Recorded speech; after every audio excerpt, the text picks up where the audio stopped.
This is Lisa Tucker, host of The Book Cover, which showcases local literary personalities. So listen to The Book Cover on the borderline. And remember, don't judge a book by its cover. Hi, you're listening on The Borderline. This is The Book Cover. I'm Lisa Tucker, and we're here with a repeat offender. I love saying that because it makes it sound so naughty. Vanessa Ferlaino. Welcome, Vanessa. Hello. Thank you. I'm glad to be back here. Yeah, I know it's been a couple years. We were trying to math it out. I think 3 years. 3 years. So it's been a while. So so let's start by reminding people why you were here 3 years ago with your first book. Yes. I was here 3 years ago. At that time, I was promoting my first book, Human, which did win 2 awards. So I'm pretty pumped about that. Which awards?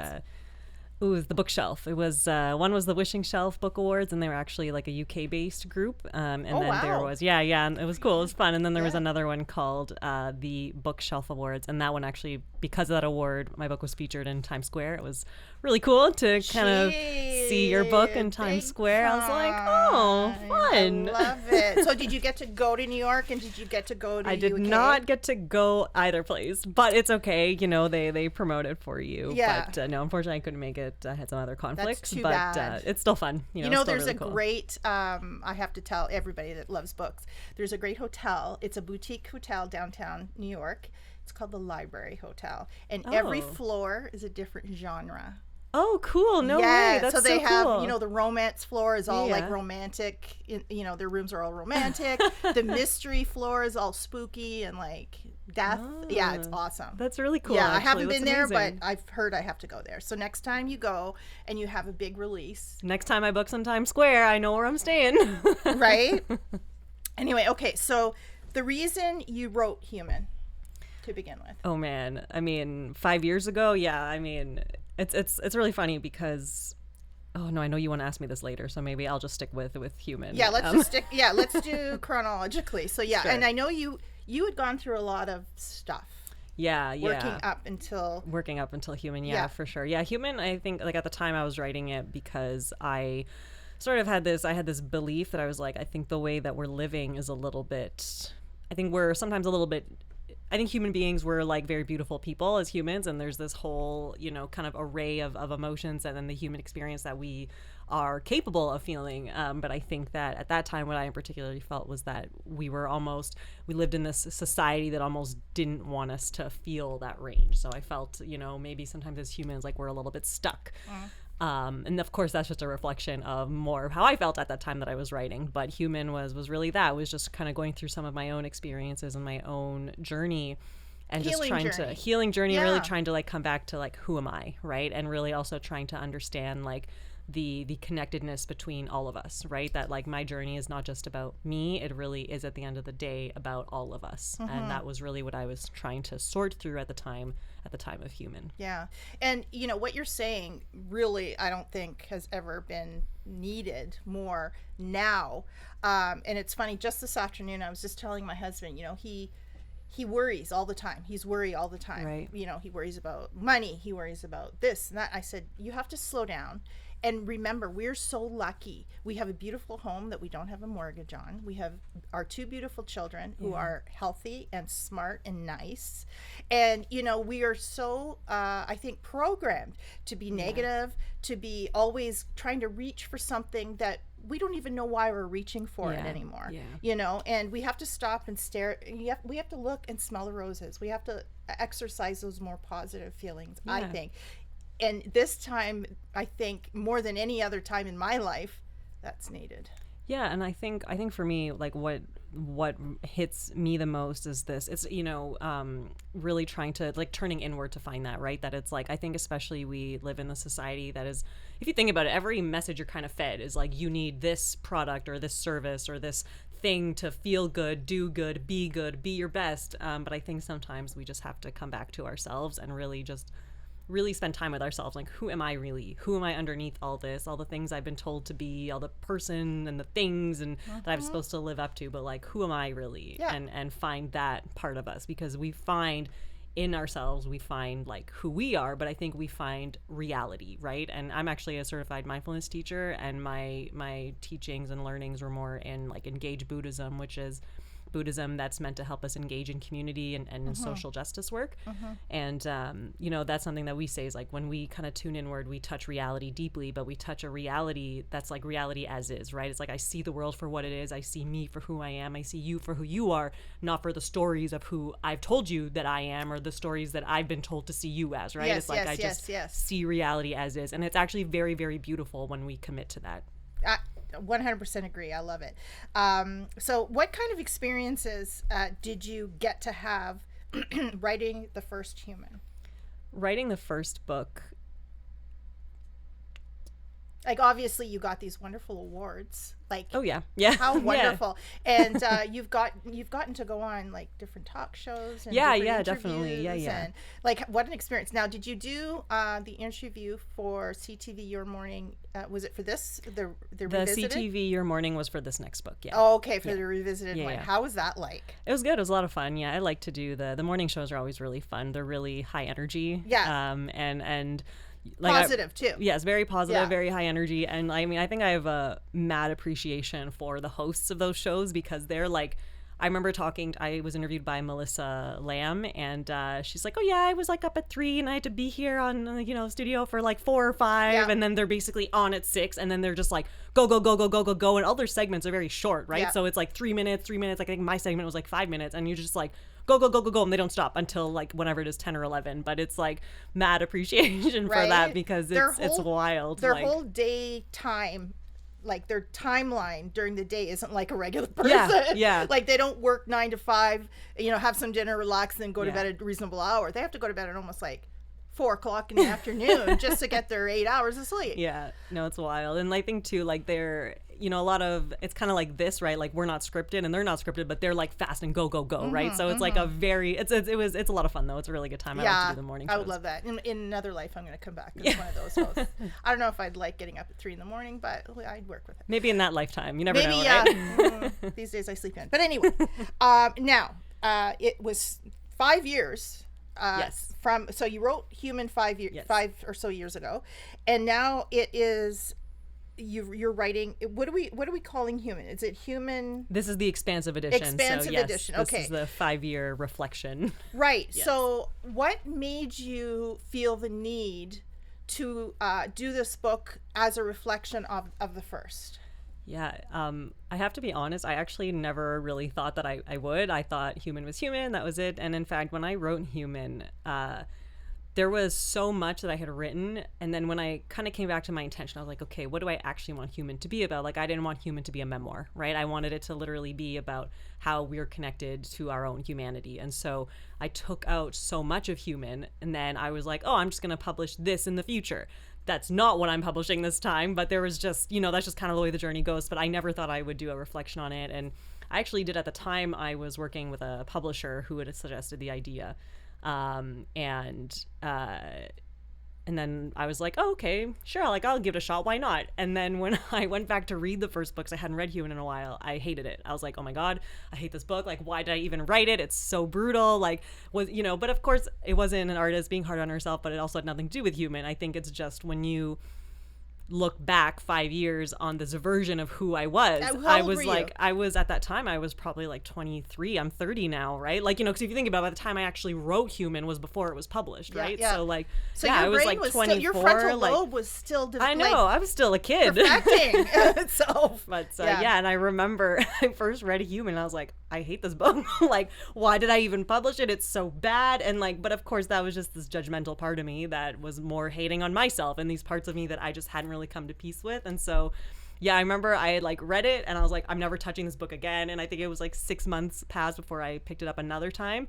And then I went through it and I was like, oh, okay, it was different. There was still some of that crunchiness, but it wasn't so judgy. And then again, it was another few months went by and then I picked it up again and I was like, okay, so it actually probably took me almost 1.5 years or 2 years to actually write the second book. Yeah. But I think it was just this whole process. We were talking about healing. I think that is the healing journey, right? The healing journey is not this one and done thing. It is this cycle, right? And it's not linear. It's not linear, and you're always going to see these parts of you, and things are going to come up, and you're going to have to learn how to just like hold space with it and to honor it, and that is really what the expansive edition of Human is about, is that journey of like coming to terms with these parts of me that I saw when I picked up Human again. I was like, oh my, like, was this who I was? And how to learn to do that non-judgmentally, and that's really what I'm reflecting on. That's the key, is and what you did is very brave, because first of all, reading your own stuff is cringe.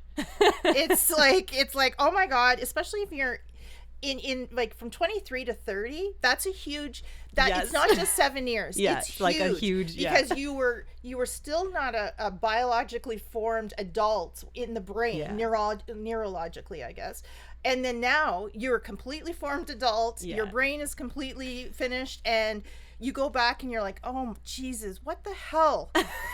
And not only did you do that, but you doubled down. And now your next book is an expansion of the first book and a reflection of it. And you're almost like shining a light on, well, this is the way I thought then, but this is the way I feel now. Yeah, and I would say, too, the other thing, too, was like a lot of what my intention was in Human was like very, I think it was a very strong intention. It was very aligned. But I just had more inner work that I had to do. So there was a part of me, and you'll read this if you pick up the next book, like I will talk about that, how it was like, my intention, I learned how to love Human because my intention was there, but like I just had more inner work to do before I could feel like I was fully embodying. And that's, again, as the writer, I think as a reader, right, it's easy to say, well, everyone's on a journey and you're going to pick up what you want from it. But as the writer, that was what I had to kind of come full circle with. And I talk about in the book how when I learned to really just like, there's this thing of loving yourself, but I think it's like honoring your journey for simply being the journey, right? I think a lot of times it's like we're always asked, like, what are the most like profound moments of your life? And I actually struggle with that question because I'm like, I'm not sure that I have a profound moment. I truly believe I do enough inner work that I can understand why everything in my life happened the way that it happened. And I just accept it all, right? It's just like, life is just these events on a timeline. I don't really weigh one more than the other. I'm just like, I'm understanding not only why they happened, but why I felt the way that I felt about those things at that time. And you know what I mean? And so I think that's like, you'll kind of see that in the book as well. Yeah, like life is the journey, as you put it, is a series of trying something, fail or pass. If you fail, pivot. Try something different. If you're successful, awesome, go forward, and if your life isn't a series of reflections and pivoting from failures, you're failing. You're just failing. You're not doing the journey right. Now, would you say that the second book, reflecting on the first, would you say it is a closure for you or just a continuation of the journey? I think it's a continuation. I don't really, I think humans were funny. I think that, there's always this desire for like closure, but I don't know how much I believe in that. I literally think everything is just the way it is, right? Everything is what it is. I see just reality as is, and I'm just like, oh, like Human was part of the journey. Human Expansive Edition is part of the journey. What if I write Human the Expansive Edition part 2? Yeah, exactly. Part 2. That's all just part of the journey, right? So I don't know if I would say necessarily closure, but I just see everything as like it is what it is. Part of right? it. Yeah, and it's like that art of like non-attachment, right? I'm not like, not that I don't love things, but I'm not like attached to everything. And same with the creations, which I think artists have to hear. Is like, it's so easy to be so attached to our work, and I'm like, I love my work. Doesn't mean I love my work any less, but I do understand that this is my work and I created it for my purposes. My meaning of it might evolve, and everyone else is going to see what they need to see from my art. And I think that's actually very beautiful. It is. And it's very, what's the word I want? Fearless. Like a writer has to be, especially something that you did, because it was very raw. Yeah. And a writer has to be very courageous and brave to, first of all, put something on paper and reread it. That is courageous in itself. And not only do that, but put it out to the public for criticism of some of your rawest, most honest feelings. Anybody that does that, I feel like they're pretty brave. Oh, yeah. Oh, well, thank you. Yeah, because it was pretty, like, Human is pretty raw. Yeah.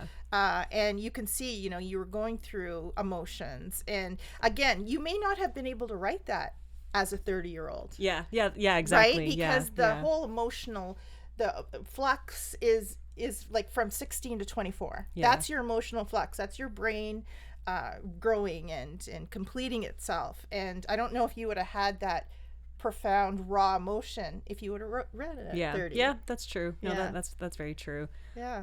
I think that I think to me what's important is being truthful, right? Yeah. And that's again when I and you'll see this in the Expansive Edition is talking about how that was when I learned to love myself and all that. I started just understanding it was just truthful, right? It was truthful to where I was in the journey. This book is truthful to where I am in the journey, and I think that's been one of the most important learnings for me. It's just like, or not even learnings, but just something that I continue to maybe like commit to. I would say that it's like it's and even this thing you're talking about, you know, it's being judged and criticized by people, which I think is like funny because I don't see it that way. I think it's just a lot of people who I think we're not always aware, and so we quote unquote like, or not even judge, but we critique people. Not even, and again, I don't mean it in a negative way. I just mean like I'm reading this book as if I'm critiquing it. Yeah. And I think that's very funny to me because I'm always like, but read it like for the sake of reading it, and you'll pull the meaning that you need for you, right? Like that's what I think art and anything should be about. Absolutely. And like just journey, like life should just be that way, that it's like,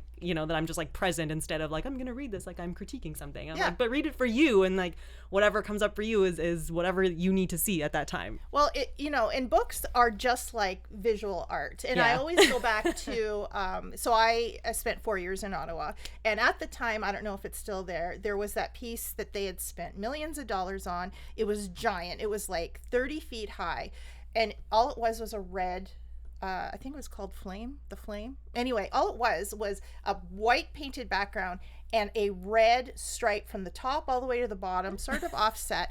And people are like, oh, it's awful. It is a red line. My kid could have done it, blah, blah, blah. But I went and saw it, and, you know, hearing all this, I'm like, it's powerful. Yeah.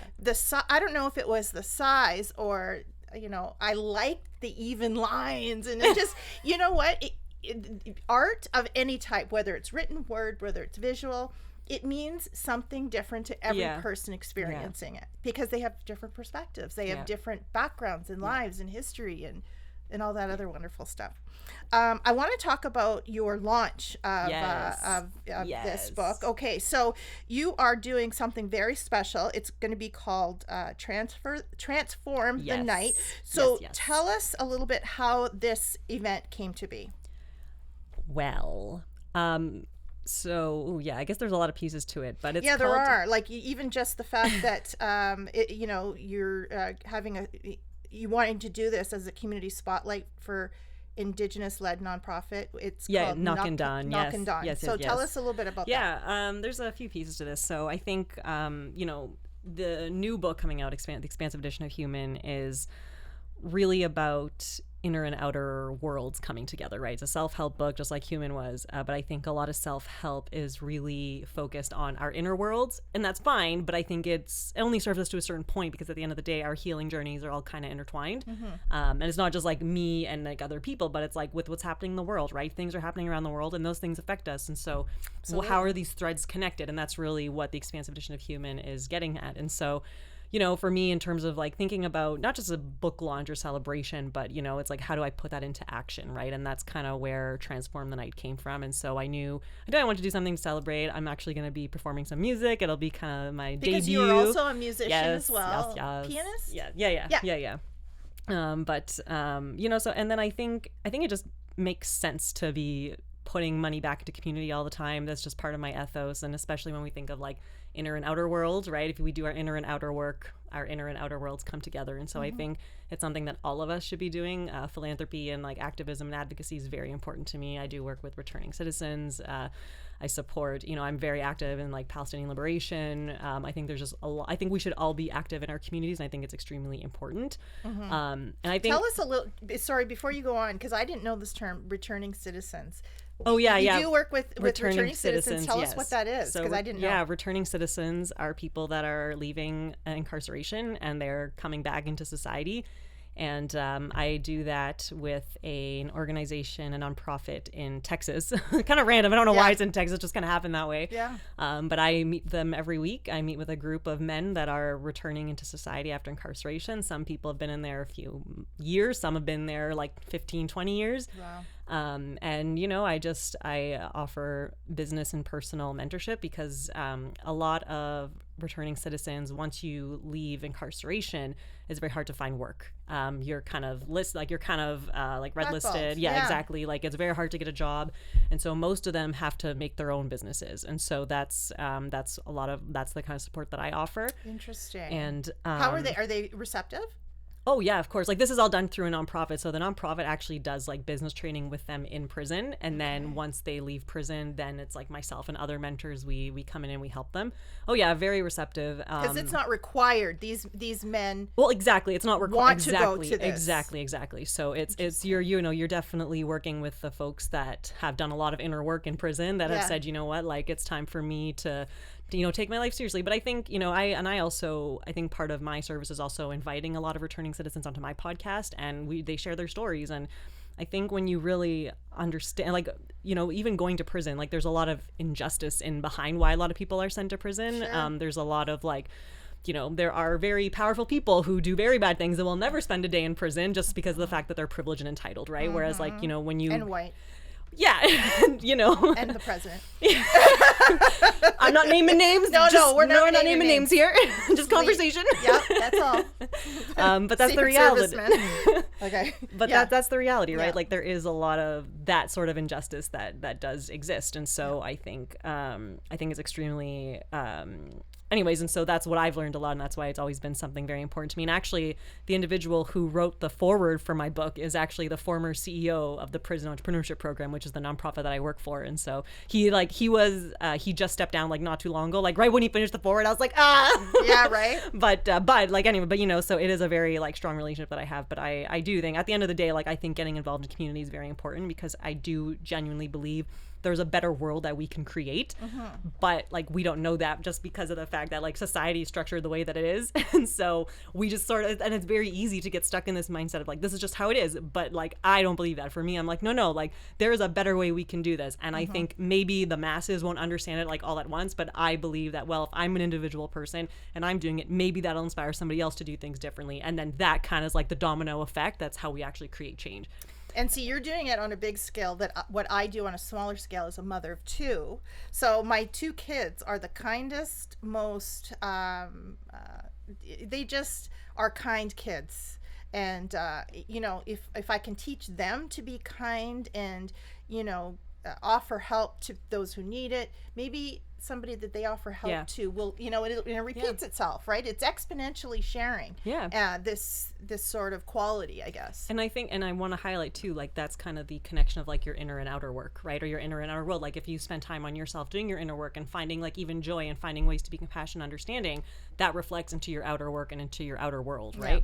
But that was, so that intention was kind of like, that's something that I really try to embody. And so I'm very intentional in how I act and how I do things. And so that was where I thought, well, let's make this event differently. I think especially because Indigenous reconciliation is around that time. And I know it's a very important topic.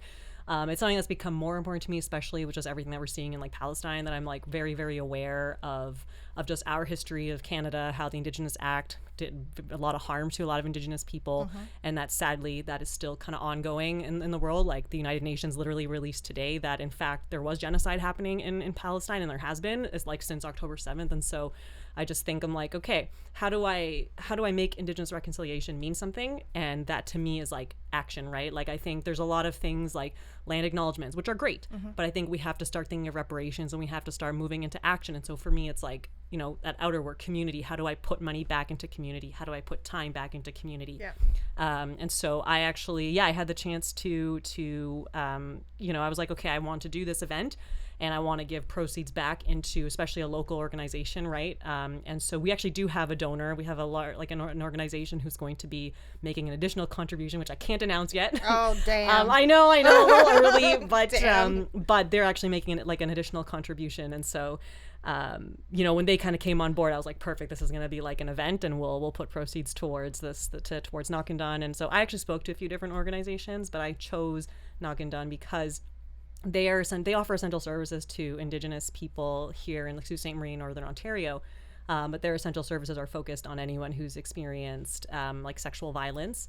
And not only that, though, part of their training includes things like anti-human trafficking training.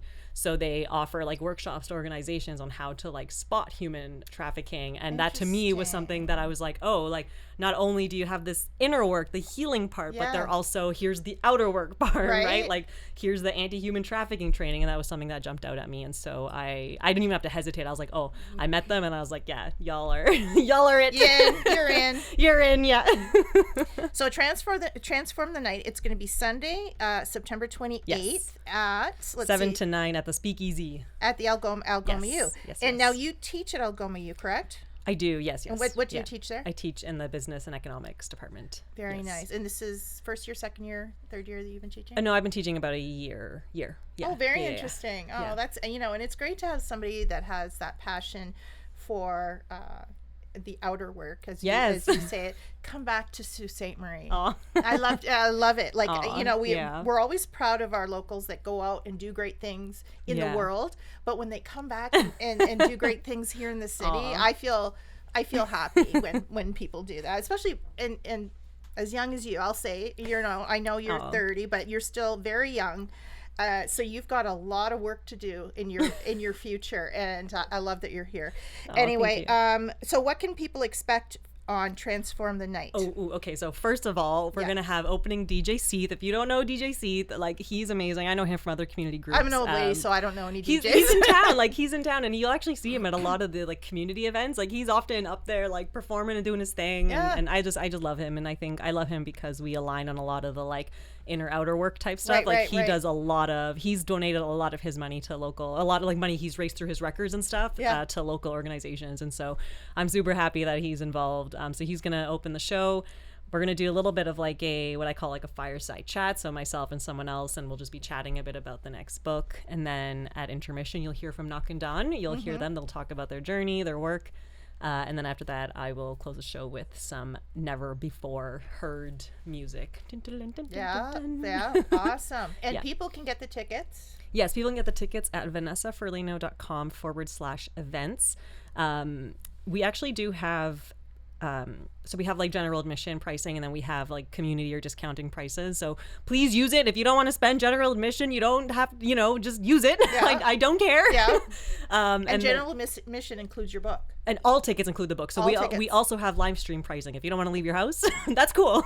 That 5 years ago that would have been great. If you don't want to leave your house, if you're outside Sault Ste. Marie, whatever, grab a live stream ticket. Yeah. And yes, the book is included in every single ticket price. And if you're live streaming it, we will ship it out to you. So it's really great. And honestly, when you buy a ticket, all the books are also locally printed. So literally when you buy a ticket, you're supporting local artists like myself, DJ Seath. You're supporting local businesses, including Algoma U, the venue, or the Speakeasy at least. And then you're also supporting like a local Indigenous community organization as well. So where'd you get it printed, the book? It's in town at Cliff Printing. Yeah. Cliff Printing, yeah. They do a lot. But they're great. Like it's super high quality, and especially because a lot of things are print on demand. That I'm like it's super high quality, and I'm very happy. I actually have it here today, and I know we're not video, but it's like. Yeah, it's so beautiful, and I was so proud when I picked it up. I was like, oh. A lot of authors, especially self-published, they go to Cliff Printing, and they are so happy. So, I mean, we're gonna have to push in for Cliff Printing, because I've not heard one negative thing about them. No, it's great. Now, other than the launch event on September 28th, where else can one find your book? I'm an independent author, and I love being an independent author, by the way. Like, it's just, you control everything. You can control everything, and there's a lot of, unfortunately, like, especially in the industry of artists, right? Like, there's just a lot of, like, just sometimes people are just trying to, like, I was gonna say political, but that's not the right word. It just gets very, like, it gets kind of exhausting, to be honest with you, red because tape, like, yeah, exactly. And yes, exactly. And it's just like, I so don't care about a lot of these things. Yeah. It's just like, and as someone who's like, most of my professional experience was in like business and investment and entrepreneurship. And so, like I do, I think I have a very strong advantage to a lot of other artists in that sense, just being able to understand how business works and how marketing works, that I can kind of do it myself. So yeah, I love being independent. I love being able to control pricing, especially especially just with all like the tariffs and stuff, right? That it's like, I mean, I'd heard like publishers like increasing book prices, and I was like, no, like book price. I think books are already very expensive, and I had a hard time. My book, I think, when you'll be able to get it online at vanessaferlaino.com. I'm pretty sure like it's $16.99 US, and I did not want, like, I was like so against it, but literally if I tried to price it at like $10.99 and I was losing money because on my last book I'd done that, and I was like, and literally because of shipping is so expensive, unfortunately. Like printing printing not expensive, but like shipping, oh my god, like it's insane. Yeah, but books are, because books are dense, books are heavy. It's crazy because in the US I think there's something that is called like literally book pricing, so they literally can only charge you like $5 to ship a book or something. But in Canada we don't have that. It's literally by weight, and so you're like what is the thinnest envelope that I can put this in? No bubble wrap, no nothing in it. But like, you need the bubble. glue. No, but you need the bubble wrap because if it rains, like That's like that. Like, yeah, not really. You can't really damage a book, but like if it rains, that's the unfortunate thing. Those books are not. But fun. that's where you'll be able to find the book. So I'm independent. You'll find it online. I've taken it off Amazon. I don't want to be selling anything on those big companies anymore. It just big American just doesn't align with my ethos anymore. I feel disappointed in Amazon with even just like the climate stuff, and I'm like, it's not my thing. So literally, you can go to my website, but I've tried to make it as affordable as possible. Like, this is what I need. Unfortunately, I need to make a profit, but so like to me, it was too high. What's the Canadian price? I think it turns out to be like $23.50, which is like a bummer. I feel like it's too much. I don't want to price it that high, but I was like, I have to, you have to make money, or you else have like, to. Yeah, you don't want to lose money. Yeah, exactly. I mean, you don't have to make $1 million, but you don't want to lose money. Yeah. Will you be putting it downstairs at Stone's? If Stone's will let me. Oh, they'll let you. Oh yeah, they'll let you for sure. Thank you, Stone's. Especially since Adrian writes a blurb. Yeah, who's sitting right behind me. Yes, yeah, okay. Adrian. Very casual. All right. Anyway, so that's wonderful. I'm so it's so nice to talk to. And I'm gonna say young people because you're younger than me, but it's so nice to talk to people who are, you see their what you hope for the future. Right. Yeah. And you're feeling like this now. I can't wait to talk to you when you're in your 50s because you talk about truth, you talk about no airs is what I'm getting from that. And once a woman turns 50, she cares about nothing else. She has no F's. She has no F's to give anymore. So what you see is what you get. And I mean, there are some women that they do care. I'm not going to lump everybody in, but as my experience and with my friends, when we hit like 45, 50, we have zero F's to give, and we want goodness, and we want positivity, and we don't want to deal with all this other crap. Yeah, and honestly, it's why I teach. Like, I love teaching because I mean, my first year teaching was last year, and I was teaching fourth years, and I was like, damn, these kids are smart. Like, they just know stuff, And, the young minds. And I think the way like they just see the world, even like I feel like the way that I saw the world young was still a little bit more like quote unquote progressive. Yeah. But I think now people are like so aware, and like young kids are so aware now, and I'm just like, awesome. Yeah. Right. Yeah. It's great when it comes to voting, and they know what exactly. issues are, and they know what they want as leaders, and and willing to challenge is something that I saw in a lot of my students, and I was like, yeah, you go. Yes. And another thing I find about young people,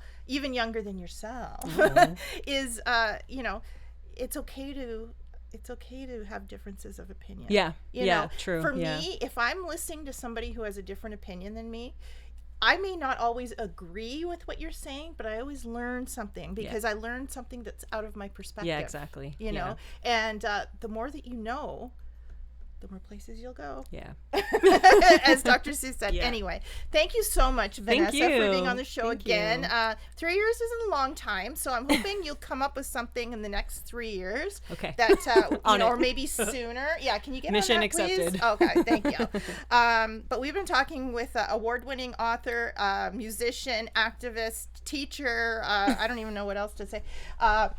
Vanessa Ferlaino, thank you so much. Thank you. Thank you.